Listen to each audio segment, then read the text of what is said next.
இப்போ ஹீரோஸுமே வந்துட்டு பார்த்தீங்கன்னா, சமீப வருடங்களா வந்துட்டு ப்ரொடியூசர்ஸ் ஆயிட்டு இருக்காங்க. இத எப்படி சார் பார்க்குறீங்க? ஏன்னா இப்ப ரீசென்ட்டா ஜெயம் ரவி கூட ப்ரொடியூசர் ஆயிருக்கிறாரு. நல்லா வரணும்னு தான் என்னுடைய ஆசீர்வாதம். ஏன்னா நல்ல தம்பி. ஜெயம் ரவி ஒரு நல்ல தம்பி, நல்ல மனசு, மரியாதை உள்ளவர். அவர் பர்சனல் லைஃப் எப்படியோ, ஆனால் சினிமாவில் எல்லாருக்கும் மரியாதை கொடுக்குற ஒரு ஜெயம் ரவி.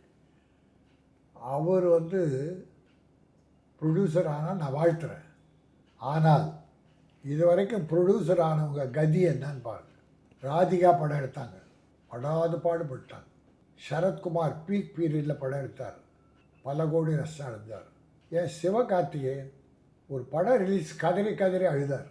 அவர் ஹீரோவை நடிக்கிற படங்களில் சுகமாக இருந்தவர் சொந்த படத்தில் அழுதார். விஜய் சேதுபதி சொந்த படம் எடுத்து லாஸ் ஆனார்.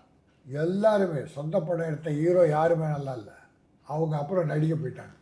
அதனால் சொந்த படம் எடுப்பது என்பது மிக மிக கஷ்டம்.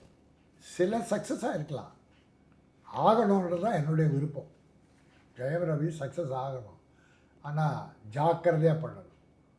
டைரக்டர்களை தன் கண்ட்ரோலில் வச்சுக்கணும்.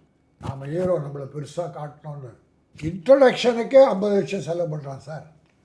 கேரளாவில் பார்த்தீங்கன்னா ஒரு ஹீரோ சாதாரண வேட்டி சட்டை கட்டிக்கிட்டு அந்த சீன் எப்படி வரணுமோ அப்படி தான் வருவார். மோகன்லால், மம்முட்டி, யாராக இருந்தாலும் அதுக்குன்னு ஒரு பெரிய பூஸ்ட் பண்ணி 50 பேர் அடிச்சுட்டு முதல்ல கால் விரலை காட்டுறது, அப்புறம் முட்டியை காட்டுறது, தொடையை காட்டுறது, முகத்தை காட்டுறது, அப்புறம் கண்ணை காட்டுறது.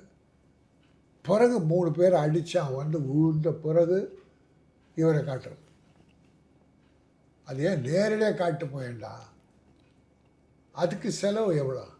அந்த மாதிரி அது டைரக்டர்கள் பண்ணுற வேலை. சில டைரக்டர் இருக்காங்க, KS ரவிக்குமார், சுந்தர் சி, இன்னும் சிலர் ப்ரொடியூசர் நல்லா இருக்கணுன்றதுக்காகவே படம் எடுக்கிறாங்க. பட்டு டைரக்ட் இருக்காங்க, அதுக்காக எல்லாருமே தப்பானவங்க இல்லை.